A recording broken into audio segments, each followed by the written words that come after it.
নমস্কার, আপনারা দেখছেন আরোহী নিউজ বাংলা। আপনাদের সঙ্গে রয়েছে আমি সিঞ্জিনী, আমার সঙ্গে রয়েছে আমার সহকর্মী দীপক।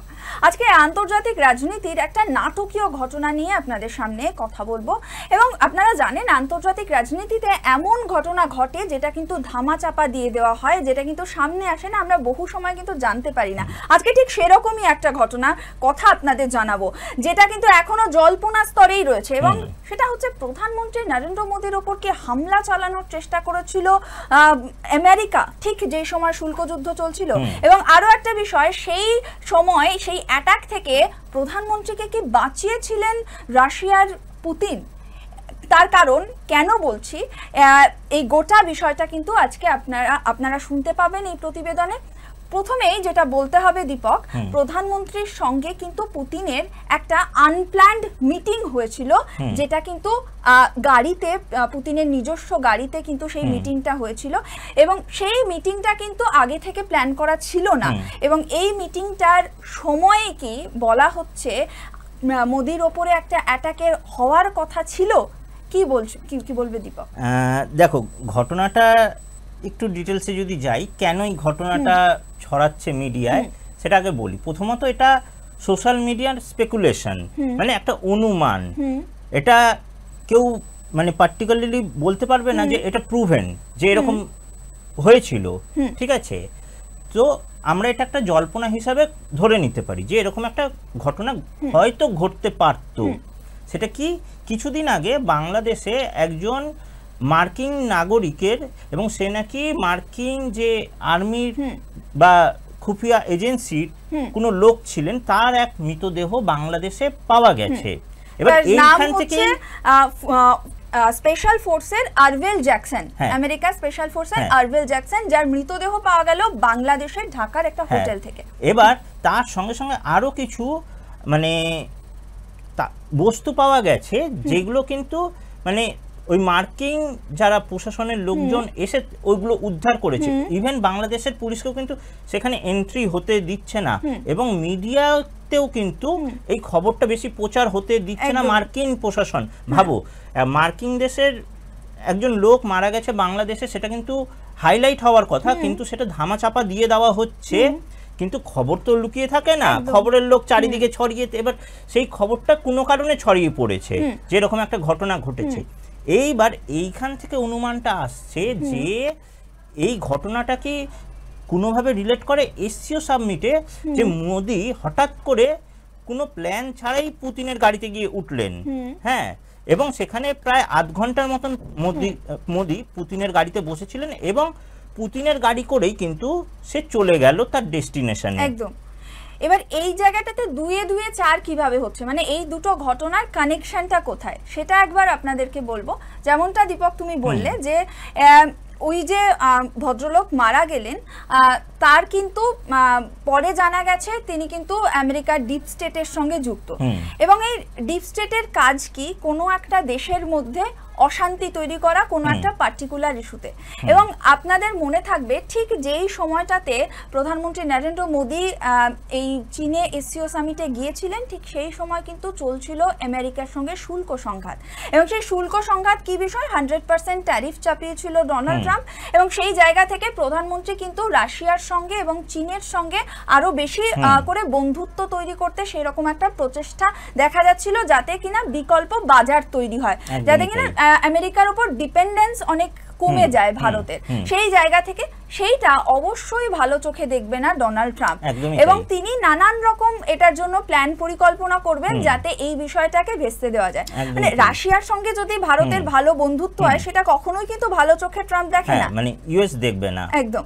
এবং সেই জায়গা থেকে কিন্তু এইটাই মানে মনে করা হচ্ছে বা দুয়ে দুয়ে চার করা হচ্ছে যে আমেরিকা তখন প্ল্যান করেছিল যে বাংলাদেশের এই যে এজেন্ট যার মৃতদেহ পাওয়া গেছে, তাকে দিয়ে বাংলাদেশের মধ্যে যে আইল্যান্ড রয়েছে, সেই আইল্যান্ড যার উপর আমেরিকার প্রচুর লোভ রয়েছে, সেই আইল্যান্ডকে মর্টগেজ করা, পাশাপাশি ভারতের মধ্যে কিন্তু নানান রকম অশান্তি তৈরি করা।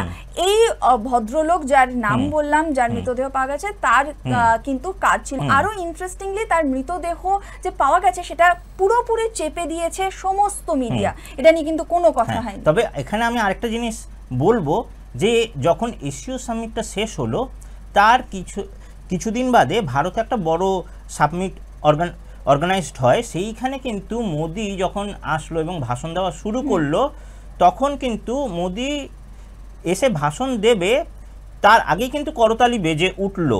তখন মোদি বলল যে আমি এসেছি বলে তোমরা হাততালি দিচ্ছ, সেই খুশিতে হাততালি দিচ্ছ, নাকি আমি বেঁচে ফিরেছি বলে তোমরা হাততালি দিচ্ছ। देवी और सजन, कल रात ही मैं जापान और चीन की यात्रा करके वापस लौटा हूं।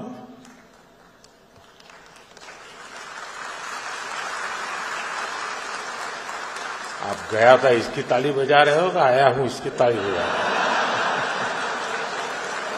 এইটা নিয়েও কিন্তু এই ঘটনাটাকেও মোদির এই স্পিচটাকেও কিন্তু তারা কোট করে এটা দেখছে যে এইটা বলার কারণটা কি, এরকম মোদি কিন্তু এরকম বলে না সচরাচর। মানে মোদির কাছেও কি এই ইনফরমেশনটা ছিল যে আমি বেঁচে ফিরলাম বা আমাকে এই অ্যাটাকটা থেকে বাঁচানো হলো, সেইটারই একটা আভাস বা ইঙ্গিত তার এই কথাবার্তাটার মধ্যে পাওয়া গেল।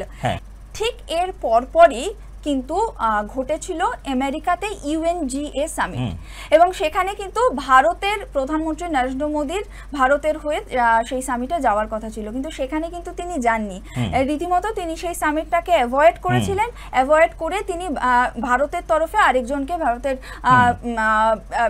প্রতিরক্ষা প্রতিমন্ত্রী, তাকে কিন্তু পাঠানো হয়েছিল, কিন্তু তিনি কিন্তু নিজে উপস্থিত থাকেননি। এটা কিন্তু একটা মানে এই দুয়ে দুয়ে চার করার পেছনেও আরো একটা বড় কারণ রয়েছে। এবং আরো একটা কারণ রয়েছে, সেটা হচ্ছে যে একটা বিষয় ঠিক পরপরই উঠে এসেছিল এবং সোশ্যাল মিডিয়ায় সেটা ব্যাপকভাবে ভাইরাল হয়েছিল, এবং যে ছবি আমরা আপনাদেরকে দেখাবো সেই ছবি হচ্ছে যে যেখানে পুতিনের যে সুরক্ষা বিভাগ, সেই সুরক্ষা বিভাগ কিন্তু নরেন্দ্র মোদীকে টিপ দিয়েছিল যে আপনার লাইফ ইজ ইন ডেঞ্জার, মানে আপনার জীবনে কিন্তু এখন এমন একটা সময় আপনার ওপর হামলা হতে পারে বা অ্যাটাক হতে পারে। এটা কিন্তু পুতিনের যে ইন্টেলিজেন্স সংস্থা রয়েছে তারা কিন্তু মোদীকে সতর্ক করেছিল, এমনটাও কিন্তু সোশ্যাল মিডিয়ায় ভাইরাল হয়েছে। তার ফলে সব কিছু মিলিয়ে একেবারে বিষয়টা দুয়ে দুয়ে চার করছে গোটা মাধ্যম, সোশ্যাল মিডিয়া ভাইরাল করছে বিষয়টা জল্পনা স্তরে উঠে আসছে যে হয়তো পুতিন ওই সময়তে প্রধানমন্ত্রী নরেন্দ্র মোদীকে ওই তার গাড়িতে বসিয়ে একটা অতর্কিত হামলা বা আক্রমণ থেকে বাঁচিয়েছিলেন। তবে আমি মনে করি পার্সোনালি, যদি আমাকে জিজ্ঞাসা করো যে এরকম কি বাস্তবে ঘটেছিল, তো আমি মনে করি না যে পুতিনের গাড়িতে গিয়ে বসেছে মানেই পুতিন মোদীকে রক্ষা করেছে। আমি মনে করি যে ভারতের যে ইন্টেলিজেন্স বা ভারতের যে সৈন্য সামর্থ্য সেটা অনেক বেশি। ভারত হচ্ছে চতুর্থতম দেশ, মানে আর্মি ফোর্সে মানে চতুর্থতম শক্তিশালী দেশ। সেইখানে ভারতের ইন্টেলিজেন্সও খুব স্ট্রং মনে করা হয়, হ্যাঁ, যেটা র বলে, হ্যাঁ, তো খুব স্ট্রং। সেখানে মোদীকে বাঁচতে গেলে পুতিনের গাড়িতে উঠতে হবে সেটা আমি বিলিভ করি না, কারণ ভারতের সেই শক্তিটা রয়েছে যে মোদীকে বাঁচাবে, কারণ ভারত ওই আগের ভারত আর নেই। হ্যাঁ, কিন্তু এই ধরনের ঘটনা কিন্তু এর আগেও ঘটেছে। আমরা লাল বাহাদুর শাস্ত্রীর ক্ষেত্রেও দেখেছি যে তাকে এরকম অ্যাসাসিন করা হয়েছে অন্য দেশে, এবং অন্যান্য ওয়ার্ল্ড লিডারদেরও এরকম ঘটনা আমরা ঘটতে দেখেছি পাস্টে। তো এরকম হয়তো ঘটনা ঘটতেই পারতো, কিন্তু এটা জাস্ট সোশ্যাল মিডিয়ার একটা স্পেকুলেশন যে এরকম একটা ঘটেছে। মানে এটা জাস্ট মানে দুয়ে দুয়ে চার করার একটা চেষ্টা, এবং সেখানে সেই চেষ্টার পেছনে কিন্তু যথেষ্ট কারণ বা বিভিন্ন জায়গা থেকে বিভিন্ন সূত্র ছড়িয়ে রয়েছে, যেটা কিন্তু যথেষ্ট আমাদের ভাবনার রসদ যোগাচ্ছে যে এটা হলেও হতে পারে। আমরা সম্প্রতি দেখেছি যে পুতিন কিন্তু যখন আলাস্কা সামিটটা হলো, পুতিন কিন্তু মার্কিন প্রেসিডেন্টের গাড়ি করে চলে গেল। হ্যাঁ, তখন কিন্তু ট্রাম্প পুতিনকে কোম্পানি দিয়েছিল। তাহলে কি আমরা বলতে পারি যে ট্রাম্প পুতিনকে রক্ষা করলো, এরকম কি বলতে পারি? তো এরকম জিনিস ঘটেই থাকে।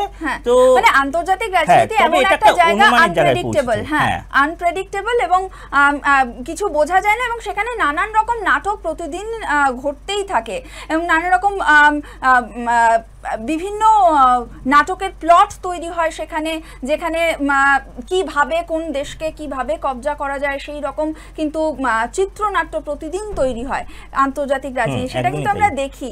তার ফলে এটাও হয়তো বা সেরকম কোনো ঘটনা হলেও হতে পারে বা নাও হতে পারে, সেই সমস্ত সম্ভাবনার কথাই কিন্তু আমরা আপনাদের সামনে তুলে ধরলাম, এবং বাকিটা বিবেচনার দায়িত্ব এবং গোটা ঘটনাটা বোঝার দায়িত্ব কিন্তু আপনাদের। আমরা দুই একমাত্র দিকটাই তুলে দুই ধরলাম। দিকটাই তুলে ধরলাম এবং গোটাটা বিশ্লেষণ করার দায়িত্ব কিন্তু আপনাদের, এবং আপনারা এই বিষয়টাতে কি মনে করেন, আপনাদের মতামত কি আমাদেরকে অবশ্যই কমেন্ট করে জানান।